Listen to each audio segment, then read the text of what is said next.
kupokelea baraka. Njia ya kupokelea baraka ni kubadilika.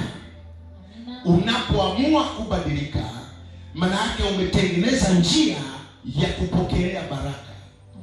Usipoamua kubadilika, maana yake umezuia njia ya kupokelea baraka.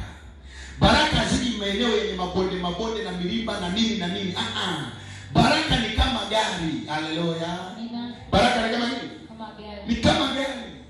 Gari haliwezi kupita eneo ambalo halijatengenezwa barabara. Baraka Mungu amekuandalia. Haleluya. Lakini tunahitaji barabara ya kupitisha gari. Tunahitaji barabara ya kupitisha baraka. Barabara ya kupitisha baraka ni wewe kuanza kuamua kubadilika kuanzia kwenye fikra zako, ufahamu wako, mpaka kwenye namna ya kutenda kwako. Kwa sababu kinachokwamisha baraka zetu ni namna ya kufikiri.